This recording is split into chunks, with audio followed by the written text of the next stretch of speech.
Para pelajar yang berbahagia, kali ini kita melanjutkan kembali pembahasan kita tentang bentuk aljabar ya.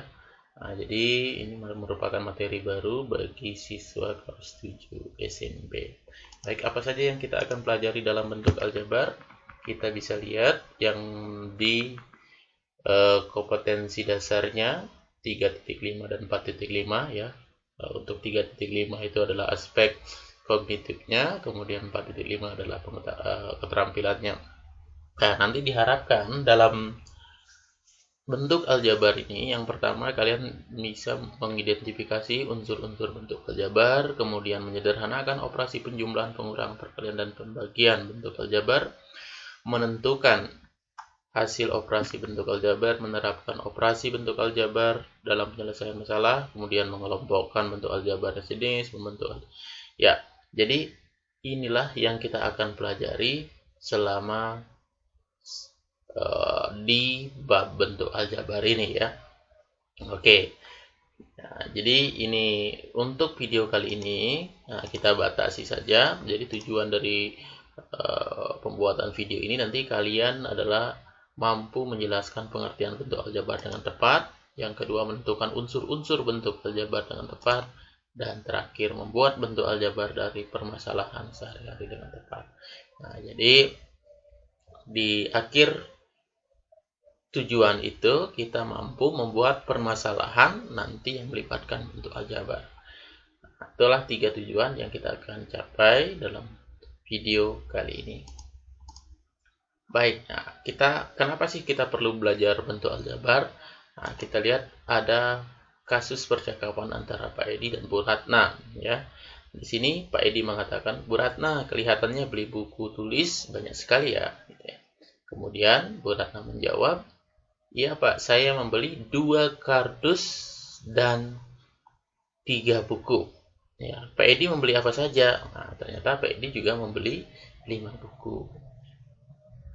Sekarang, kalau kita buat atau kita tunjukkan gambar, Bu Ratna ini membeli 2 kardus buku plus 3 buku. Nah, jadi 2 kardus dengan 3 ini kita bisa buat seperti ini. Ini 2 kardus yang isinya sama, kemudian beli lagi tambahannya 3 buku. Sedangkan Pak Edi, dia hanya membeli 5 buku. Nah, jika kita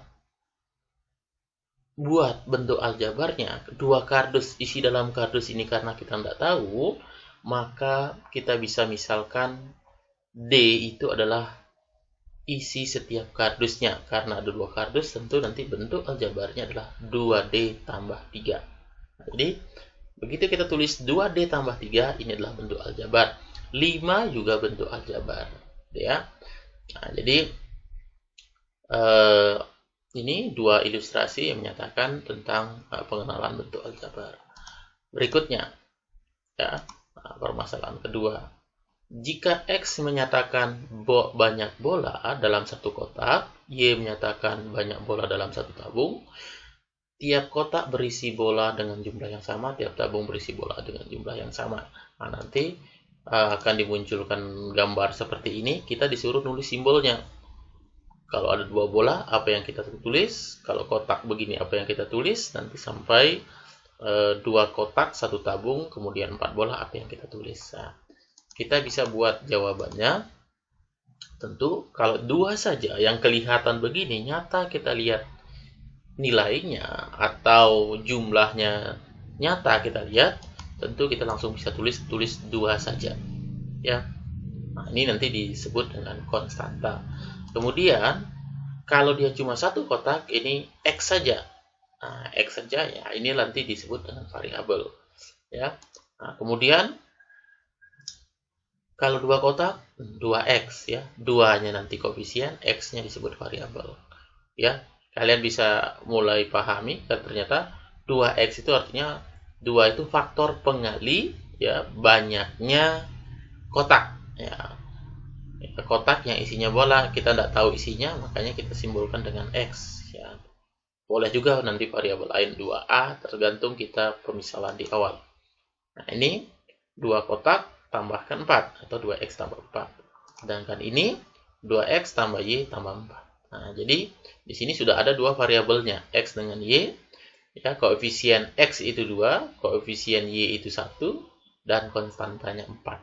Gitu ya. Nah, jadi di sini sudah kelihatan sekali bahwa bentuk aljabar itu adalah suatu pemisalan. Ya, variabel itu bentuk pemisalan suatu nilai yang belum kita ketahui ya. Nah, kalau di sini misalnya isi bola dalam satu tabung, ini isi bola dalam satu kotak, belum kita ketahui. Oke, itu cara menyatakan bentuk suatu gambar dalam bentuk aljabar. Oke. Nah, sini. Nah, sekarang diberikan bentuk aljabarnya seperti ini. Tentukan suku variabel koefisien konstanta dalam bentuk aljabar. Nah, jadi kalian sudah bisa menentukan apa sih unsur-unsur aljabar ini, khususnya 9x pangkat 3 kurang 3x pangkat 3y kuadrat tambah 12 y kuadrat tambah 6x kuadrat tambah y pangkat 3 kurang 5. Ini kita disuruh menentukan suku variabel koefisien dan konstantanya. Nah, kita lihat pembahasannya ya. Jadi suku banyaknya pada bentuk aljabar ya, suku banyaknya bentuk aljabar ya. Ini ada 5 suku. Apa saja 5 suku tersebut? Yaitu 9x pangkat 3, negatif 3x pangkat 2y kuadrat, kemudian positif 12y kuadrat, kemudian 6x kuadrat y kuadrat, negatif 5. Jadi suku itu dipisahkan oleh tanda operasi. Tanda kurang ini, tanda tambah ini, tanda tambah, tanda kurang. Ya, jadi yang dipisahkan oleh tanda operasi itulah yang disebut suku. Tentu sukunya ada 5.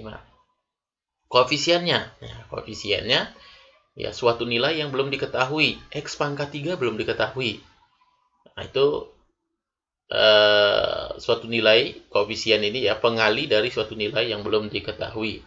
Ya, ini koefisien X pangkat 3 itu adalah 9.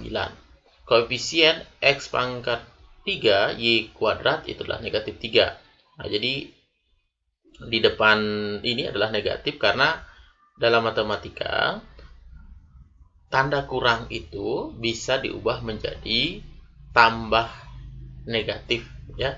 Tanda kurang itu bisa kita ubah menjadi tambah negatif. Koefisien Y kuadrat 12, koefisien X kuadrat Y pangkat 3 adalah 6. Ya. Kemudian variabelnya apa saja? X pangkat 3, ini ya, yang nilai yang belum diketahui, X pangkat 3 Y kuadrat, kemudian Y kuadrat, X kuadrat, Y kuadrat harusnya ya, dan kemudian konstantanya negatif 5. Nah, inilah unsur-unsur aljabar yang ya kita bahas bersama tadi. Oke. Nah, ini bagaimana mengubah suatu permasalahan ke dalam bentuk aljabar. Nah, di sini diceritakan Pak Thohir memiliki 2 jenis hewan ternak, yaitu sapi dan ayam. Banyak sapi dan ayam yang dimiliki Pak Thohir secara berurutan 27 sapi dan 1.500 ayam. Jika sapi dan ayam Pak Thohir akan dijual dengan harga sapi dan harga ayam berbeda, maka pendapatan di atas dalam bentuk aljabar adalah, ya tentu kalau harga sapinya misalnya X, harga ayamnya sebenarnya Y, tentu nanti harga sapinya itu dikalikan 27, harga ayamnya dikalikan 1.500, total pendapatannya tentu nanti 27X tambah 1.500Y. Itu begitu ya. Nah, kalau kita ubah. Nah, jadi ini sudah dimodelkan. Jadi total pendapatan kita misalkan lagi dengan variabel. Harga sapi karena kita belum tahu, kita misalkan dengan variabel. Harga ayam misalkan variabel, sehingga bentuk aljabarnya dari permasalahan tadi itulah Z sama dengan 27X tambah 1.500Y, atau pendapatan totalnya adalah ini sama dengan ya 27 kali harga sapi tambah 1.500 kali harga ayam. Nah, itu ya. Nah, baiklah, kita masuk kepada kesimpulan, sehingga nanti apa sih bentuk aljabar itu? Nah, kalian bisa pahami dari beberapa ilustrasi tadi, kemudian contohnya. Jadi bentuk aljabar itu adalah suatu bentuk yang disajikan dalam bentuk huruf atau bilangan atau gabungan keduanya yang dipisahkan oleh tanda operasi. Apa unsur-unsurnya? Unsur-unsurnya itu suku, koefisien, variabel konstanta. Suku itu adalah bagian dari bentuk aljabar yang dipisahkan oleh tanda tambah atau tanda kurang tadi.